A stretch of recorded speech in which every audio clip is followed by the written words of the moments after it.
2014ಕ್ಕೂ ಮುಂಚೆ ಸಿಂಗ್ ಕೊಟ್ಟ ಎಚ್ಚರಿಕೆ ಮೋದಿ ವಿಪತ್ತು ಅಂತ ಸಿಂಗ್ ಆಗ್ಲೇ ಹೇಳಿದ್ರು. I sincerely believe that it would be disastrous for the country to have Narendra Modi as the Prime Minister. ಹಾಗಾದ್ರೆ ಮನಮೋಹನ್ ಸಿಂಗ್ ಅವರ ವಾರ್ನಿಂಗ್ ನಿಜವಾಗ್ತಾ ಇದೆಯಾ?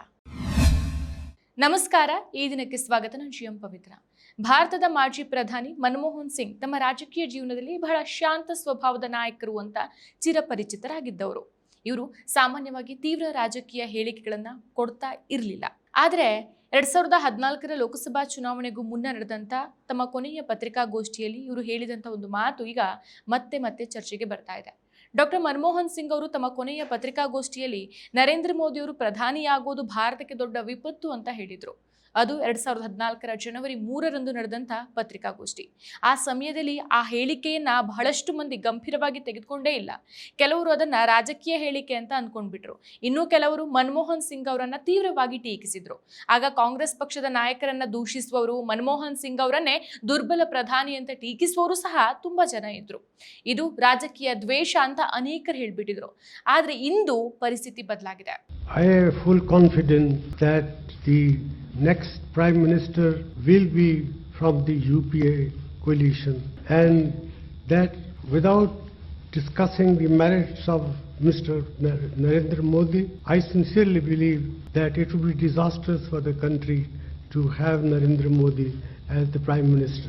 ಮನಮೋಹನ್ ಸಿಂಗ್ ಅವರು ನುಡಿದಂತ ಭವಿಷ್ಯ ನಿಜವಾಗ್ತಾ ಇದೆ ಅಂತ ಹಲವರು ಒಪ್ಕೊಳ್ತಿದ್ದಾರೆ. ಸಿಂಗ್ ಅವರನ್ನ ನಿಂದಿಸಿದ 85% ಜನ ಇಂದು ಅವರ ಮಾತು ಸರಿ ಅಂತ ಹೇಳ್ತಿದ್ದಾರೆ. ಯಾಕೆ? ಕಾರಣಗಳು ಹಲವಾರು. ಸಾಮಾನ್ಯ ಜನರ ಜೀವನವನ್ನ ಹಾಳು ಮಾಡಿದ ಹಲವು ನರೇಂದ್ರ ಮೋದಿ ಅವರ ನಿರ್ಧಾರಗಳು, ತಪ್ಪು ನಿರ್ವಹಣೆಗಳು, ಇವುಗಳನ್ನ ನೋಡಿದ್ರೆ ಮನಮೋಹನ್ ಸಿಂಗ್ ಅವರ ಮಾತು ಯಾಕೆ ಸರಿ ಅಂತ ಅರ್ಥ ಆಗತ್ತೆ. 2014ರಲ್ಲಿ ಭಾರತೀಯ ಜನತಾ ಪಾರ್ಟಿ ನೇತೃತ್ವದಲ್ಲಿ ನರೇಂದ್ರ ಮೋದಿ ಸರ್ಕಾರ ಅಧಿಕಾರಕ್ಕೆ ಬಂದ ನಂತರ ದೇಶದಲ್ಲಿ ಹಲವು ದೊಡ್ಡ ನಿರ್ಧಾರಗಳನ್ನ ತೆಗೆದುಕೊಂಡ್ರು. ಕೆಲವು ನಿರ್ಧಾರಗಳನ್ನ ಸರ್ಕಾರ ಐತಿಹಾಸಿಕ ಅಂತ ತನ್ನ ಬೆನ್ನನ್ನ ತಾನೇ ತಟ್ಕೊಂಡ್ರೆ, ಕೆಲವು ನಿರ್ಧಾರಗಳು ದೊಡ್ಡ ವಿವಾದಕ್ಕೂ ಕಾರಣ ಆಯಿತು. ಮೊದಲನೇದು ನೋಟ್ ಬ್ಯಾನ್. 2016ರ ನವೆಂಬರ್ನಲ್ಲಿ ರಾತ್ರೋರಾತ್ರಿ 500 ಮತ್ತು 1000 ರೂಪಾಯಿ ನೋಟ್ಗಳನ್ನ ರದ್ದು ಮಾಡಿಬಿಟ್ರು. ಕಪ್ಪು ಹಣವನ್ನ ಹೊರತೆಗಿತೇವೆ, ದೇಶವನ್ನ ಶುದ್ಧ ಮಾಡ್ತೇವೆ ಅಂತ ಹೇಳಿದ್ರು. ಆದರೆ ಸಾಮಾನ್ಯ ಜನರ ಪರಿಸ್ಥಿತಿ ಏನಾಯ್ತು? ಬ್ಯಾಂಕ್ಗಳಲ್ಲಿ ಬಿಸಿಲು ಮಳೆ ಅಂತಾನು ನೋಡದೆ ದಿನವೆಲ್ಲ ಕ್ಯೂ ಅಲ್ಲಿ ನಿಲ್ಲೋ ಪರಿಸ್ಥಿತಿ ಬಂತು. ಆಸ್ಪತ್ರೆಯಲ್ಲಿ ಹಣ ಇಲ್ಲದೆ, ಚಿಕಿತ್ಸೆ ಇಲ್ಲದೆ ಸಾವುಗಳು ಸಂಭವಿಸಿದ್ವು. ರೈತರು ತಮ್ಮ ಉತ್ಪನ್ನಗಳನ್ನ ಮಾರೋಕೆ ಹಣ ಇಲ್ಲದೇನೆ ಕಷ್ಟಪಟ್ರು. ಸಣ್ಣ ವ್ಯಾಪಾರಿಗಳ ಅಂಗಡಿಗಳು ಮುಚ್ಚೋಯ್ತು. ಕೋಟಿ ಜನರ ಜೀವನಾಡಿಯೇ ನಿಂತೋಯ್ತು. ಕಪ್ಪು ಹಣ ಎಷ್ಟು ಸಿಕ್ತು? ಏನೂ ಇಲ್ಲ. ಇದು ಸಿಂಗ್ ಅವರ ವಿಪತ್ತು ಅನ್ನೋ ಮಾತಿಗೆ ಮೊದಲ ಪುರಾವೆ. ಇನ್ನು ಎರಡನೇ ದೊಡ್ಡ ವಿಚಾರ ಅಂತಂದ್ರೆ ಕೊರೋನಾ ಮಹಾಮಾರಿಯ ನಿರ್ವಹಣೆ.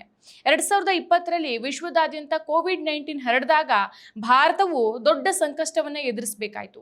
2020ರಲ್ಲಿ ಲಾಕ್ಡೌನ್ ಘೋಷಿಸಿದಾಗ ಯಾವುದೇ ಸಿದ್ಧತೆಯೂ ಇರಲಿಲ್ಲ. ಮುಂಬೈಯಿಂದ ದೆಹಲಿಗೆ, ಬೆಂಗಳೂರಿಂದ ಉತ್ತರ ಪ್ರದೇಶಕ್ಕೆ ಲಕ್ಷ ಜನ ಮೈಗ್ರೆಂಟ್ಸ್ ಕಾರ್ಮಿಕರು ನಡ್ಕೊಂಡು ಹೋಗ್ಬಿಟ್ರು.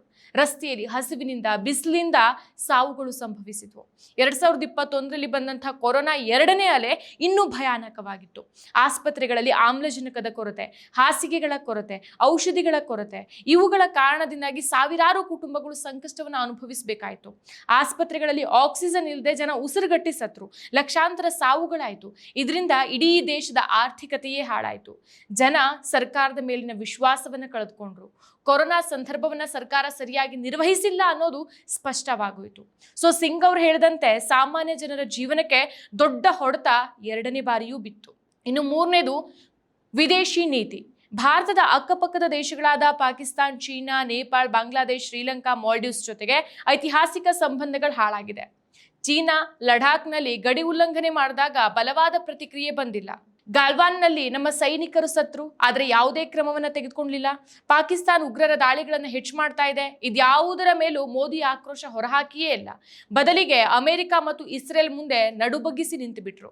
ನೆಹರು ಅವರ ಕಾಲದಿಂದಾನು ನೆರೆಯ ದೇಶಗಳ ಜೊತೆಗೆ ಸ್ನೇಹವನ್ನ ಕಾಯ್ದುಕೊಂಡಿದ್ದಂತ ಭಾರತ ಇಂದು ಏಕಾಂಗಿಯಾಗಿದೆ ಅನ್ನೋದು ವಿಶ್ಲೇಷಕರ ಮಾತು. ಇನ್ನು ಹಲವು ಉದಾಹರಣೆಗಳಿದೆ. ರೈತರು 3 ಕೃಷಿ ಕಾನೂನುಗಳ ವಿರುದ್ಧ 1 ವರ್ಷ ಆಂದೋಲನ ಮಾಡಿದ್ರು. ದೆಹಲಿ ಗಡಿಯಲ್ಲಿ ಚಳಿಯಲ್ಲಿ ಮಳೆಯಲ್ಲಿ ಸಾವಿರಾರು ರೈತರು ಹೋರಾಡಿದ್ರು. ಹಲವರು ಪ್ರಾಣವನ್ನ ಕಳ್ಕೊಂಡ್ರು.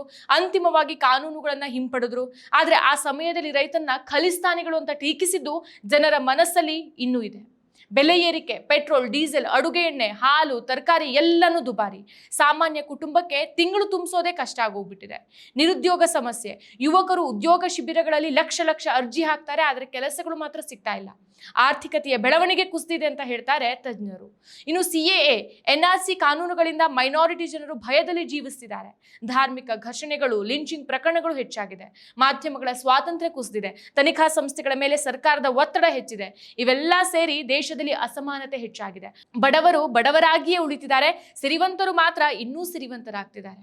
ಡಾಕ್ಟರ್ ಮನಮೋಹನ್ ಸಿಂಗ್ ಅವರು ಆಗ ಹೇಳಿದ್ದು ರಾಜಕೀಯ ಟೀಕೆ ಅಲ್ಲ, ಅನುಭವದ ಮಾತಾಗಿತ್ತು. ಅವರು ದೇಶದ ಆರ್ಥಿಕತೆಯನ್ನ ಕಾಪಾಡಿದವರಾಗಿತ್ತು. ಆ ಅನುಭವದಿಂದಾನೇ ಅವರು ಮೋದಿಯವರ ನಾಯಕತ್ವವನ್ನ ವಿಪತ್ತು ಅಂತ ಕಂಡಿದ್ರು. ಇಂದು ಜನ ಅದನ್ನ ಅರ್ಥ ಮಾಡ್ಕೊಳ್ತಿದ್ದಾರೆ. ನೋಟ್ ಬ್ಯಾನ್ನಿಂದ ಹಿಡಿದು ಕೊರೋನಾ, ವಿದೇಶಿ ನೀತಿ, ರೈತ ಆಂದೋಲನ, ಬೆಲೆ ಏರಿಕೆ, ನಿರುದ್ಯೋಗ ಎಲ್ಲೆಲ್ಲೂ ಬಡವರಿಗೆ ಹಾಗೂ ಮಧ್ಯಮ ವರ್ಗಕ್ಕೆ ಕಷ್ಟ ಕಟ್ಟಿಟ್ಟ ಬುತ್ತಿ ಆಗೋಗ್ಬಿಟ್ಟಿದೆ. ಇಂದು ದೇಶದಲ್ಲಿ ಚರ್ಚೆ ಆಗ್ತಾ ಇರೋದು ಇದೇ ವಿಚಾರ. ಸಿಂಗ್ ಅವರ ಮಾತುಗಳು ನಿಜವಾಯಿತು ಅಂತ. ಇದು ಒಂದು ಪಕ್ಷದ ವಿರುದ್ಧ ಇನ್ನೊಂದು ಪಕ್ಷದ ಟೀಕೆ ಅಲ್ಲ, ಇದು ಭಾರತದ ಭವಿಷ್ಯದ ಬಗ್ಗೆ ಮಾಡಬೇಕಾದಂಥ ಚರ್ಚೆ.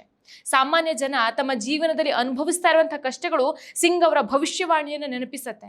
ಇನ್ನು ಮುಂದೆ ದೇಶದ ನಾಯಕತ್ವ ಎಲ್ಲರನ್ನ ಒಗ್ಗೂಡಿಸುವ, ಸಾಮಾನ್ಯ ಜನರ ಕಷ್ಟವನ್ನು ಅರ್ಥ ಮಾಡ್ಕೊಳ್ಳುವಂಥ ನಾಯಕತ್ವ ಬರಬೇಕು ಅಂತ ಎಲ್ಲರೂ ಬಯಸ್ತಿದ್ದಾರೆ.